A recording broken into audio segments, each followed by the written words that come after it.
Hey everybody, my name is Jenny and welcome to Veritable Volatility. So today I'm in mourning. I'm with God today, no makeup, no nothing, all black. I got the beam of light coming in at the corner of this frame going on. I'm just accepting it. Because I broke my fucking bottle of Velvet. Never knew I could hurt like this, and everyday life was... The reason why this is, okay, so first of all, it's an expensive ass fucking bottle of perfume. This shit, well, when I bought it, it retailed for $130, which wasn't that bad for 100 mils, right? The average price of a 100 ml bottle of perfume at Sephora, I would say, maybe even a little bit on the cheaper side. But now this shit retails for like $150, like, or more than that, like $160 or some shit like that. So that pissed me off. I'm being so dramatic. This is literally luxury shit, and I'm fucking But anyways, apart from the fact that that perfume is fucking $150, $160 fucking dollars, and I lost probably around a third of it. I decanted, I was able to save about this much. I put it in a little extra spray bottle. My dad gave me this extra spray bottle. He was so fucking nice. He literally like emptied like a bottle of hand sanitizer. He's like, here you go, put the rest of it in. I love my dad. He felt so bad for me, but anyway. Apart from that perfume being mad expensive, it also breaks my heart because that shit is my signature scent, basically. I'll just put it that way. But the long answer is I have this system of rating perfumes called my realgar stars rating system. If you didn't know, if you're like new to this channel, whatever. And that's basically an assessment of how me it is, how Arsenic Mayhem it is. Arsenic Mayhem is like my character, my persona. This doll right here is her. Her natural hair is red, but like now I draw her black hair because I have black hair now.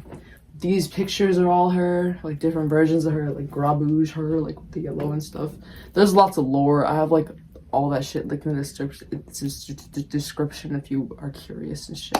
I'll put in pictures of her. She's basically like my way of developing my own personality throughout the years. She's my voodoo doll. She's my alter ego. She's my only friend. I use her as a means of artistic expression and identity development. So that's why when I broke this perfume, which I don't even know if I said this, but it ranks the highest on realgar stars. That's why it's, you know, the scent I consider my signature scent. It's the reason why when it broke me. It's really not even gone. I can deadass just go on Mercari, check up on that every now and then, see when a bottle of it goes on sale. I can just have another bottle of it again. I'm being dramatic. I can't even get upset at things anymore because I'm just so numb at this point in my life. I can't really feel much of anything. I can't express anything outwardly anymore. I find it hard to go back to sleep because I be thinking thoughts like, what the fuck is wrong with me? Why did I break my fucking bottle of perfume? I'm such a clumsy klutz. Fucking dumbass. And there's lots of reason why I've just been more clumsy lately. It's because my brain is basically melting. I'll get more into that in a second. realgar stars has got many components, 5 to be exact: gender, bottle, notes, name, and lore. Among those 5 categories, this ranks perfect in all of them except for the lore, because the lore is a little bit like, I don't know, fucking like basic and shit. I don't know, I think my reasoning is like, it's hard to describe, but kind of like sexual, like velvet, like it doesn't really like fit my brand, you know, I'm fucking trying to say. Ooh, velvet, aesthetic dark red. This idea of like sex sells, I don't know. So I knocked off a little bit. So this had a 4.9 out of 5 stars. If you're curious though, velvet is basically a dark, sweet rose scent. Very sensual, I would say. It's got like smoky musk in it, it's got rose, it's got some sort of vanilla depending on like the scent space that you have. It just has a lot of notes that thematically signify Arsenic Mayhem, which is why it ranks so high in the notes category, or perfect in the notes category. Fuck. Bottle's perfect. I like the aesthetic of the brand commodity too, because it's kind of like chemistry a little bit. Bare bones, like commodities, you know? Basic names: gold, paper, milk, velvet. The minus bottles have like a minus sign right there, personal minus. And then bold has the plus sign. So those remind me of like ions and shit. I don't know. I think it's cool. But I don't like how it's fucking expensive. And that brings me into the next point I was going to talk about in this video, is the idea of having a signature scent. Like, I have a scent that matches me, velvet, and that's not going to change. The closest perfume I've ever found. And I mean, I've made a bespoke perfume like called Arsenic. My theoretic version of a perfect rating on realgar stars. I have it on my elbow, that's why I'm smelling my elbow. So I guess it wouldn't be as good as that. But you know, it's it's just amazing that I found a perfume that matches me so well, you know? But the thing with a signature scent is you wear it all the time. I have this thing where I wear seasonal signature scents, and you wear it in the winter all the time, you wear this perfume in the spring, seasonal signature scents. The thing with signature scents is you wear it all the time. But like, I need to get out of the fucking habit of wearing expensive ass perfume every single day. It's just a stupid move to make. I feel very frivolous when I do shit like that. I like dupe houses, okay? People say like, dupe houses are bad, they're not creative or whatever. But I like it. Big designer brands or niche brands are not losing any fucking money because, right, there's a market for both, whether the dupe house exists or not. It's not like everybody's gonna buy the dupe house version now that it exists, right? Because there are people who realistically can afford fucking an expensive ass bottle of fucking perfume and wear it all the damn time. There are people who can afford that reasonably, and there are people like fucking me that's just not fucking smart. Like, who the fuck do I think I am? Spraying on expensive ass perfume all the damn time. At this part in the video, some big ass fucking vehicle, I don't know what the fuck it is, decides to pull up and make loud ass noises and ruin everything, so just ignore that. I think it's really crass and disgusting of me, so I need to change that habit. So even though Velvet is me in a scent, my signature scent, you know, the scent I associate with myself, I don't have to be wearing it all the fucking time. Even if that means people won't smell Velvet on me, and when they smell Velvet from the bottle, they won't be reminded of me. Girl, money is the most important thing. So that's a development I've made since spilling my fucking bottle. And how it spilled was I had like, okay, so I have my like tote bag or whatever the fuck hanging really high up. I was trying to take it, put something in it, like unhook it, and the whole thing fell. This bottle happened to have been in there because I carried it around to respray and stuff, and I lost a lot of it. But to wrap up what I was talking about a second ago, not just anybody should be spending that amount of money. If you're going into debt with it, like, that's fucking stupid too. Not just anybody should be spending an obscene amount of money on fragrance. Fragrance addiction is a real thing, like those videos you see, like, and I'll be damned if I become like that. So I'm trying to, that's my New Year's resolution at this fucking point. Can't be buying bottles upon bottles upon bottles of Velvet, even if it is my signature scent, which kind of it isn't anymore because I won't be wearing it. I'm questioning the very definition of signature scent now. Don't go through expensive perfume like water. And don't fucking carry a glass bottle with an expensive ass fucking glass bottle with you, like willy-nilly and shit like me. Don't fucking do that because it's gonna break.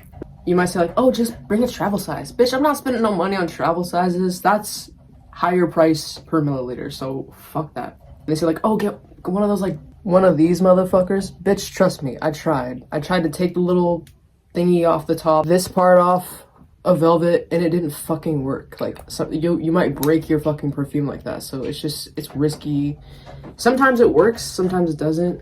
I'd say try to. I didn't break the bottle of Velvet at that point when I tried to do that, but when I took it off, some like inner mechanism didn't work, and when I tried to like pump it, it wasn't going inside. I didn't mess it up, like when I put it back on, it still sprayed, but I made it so that I couldn't decant it somehow. I've been feeling a lot lately like my brain is turning to mush. And when I think of it realistically, it's probably because of I've been going through a lot of med changes, and those can have an effect on how clumsy you are, how eloquent you are. And that's something I really value about myself, is my, I guess, way with words. People say I'm good with words. I fucking like never agree with them, but I like being expressive through my mouth. That's why I'm in like speech pathology and shit. I think it's a gift from God to the human race to be able to talk. No other animal on fucking planet Earth can talk and use language like humans can. Anyways, meds can make you just clumsy. Honestly, they've just been making me feel more crazy. I'm getting off of all my psych meds. I don't care if, I don't think the downsides to my fucking mental illnesses will outweigh the downsides to fucking taking meds. I can't fucking live like this, you know? You get so clumsy, or I mean, I get so clumsy that it's just unbearable. And like the trial and error of trying new ones, like, it puts your body through a lot, it puts your mind through a lot. Not a fun process. Say you're holding something very valuable in your hands, like a bottle of perfume or a baby, something you don't want to break, or, you know, something made of glass, anything like that, right? Something that usually there's like a thing that registers in your brain. It's like, oh, I should be really careful with this. When I'm on meds, that part of my brain just doesn't click. It feels like the caution part of my brain just doesn't fucking function like it used to.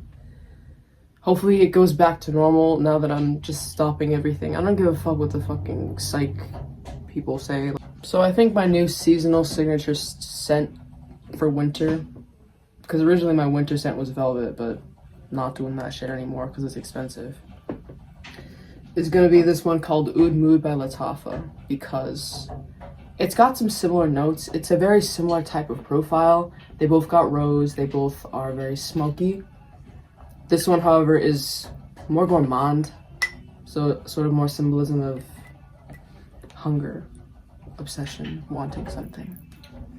So that might be a good thing. It's also got some saffron, which can be a little bit iffy for me, but the saffron isn't really that strong. I don't like saffron because it reminds me of leather. It has some leathery facets a lot of the time, but this isn't really that strong. And the title suggests this has oud. Yes, it does. It's not a stanky barnyard oud though. It's a very light, musky, smoky oud. So I like that.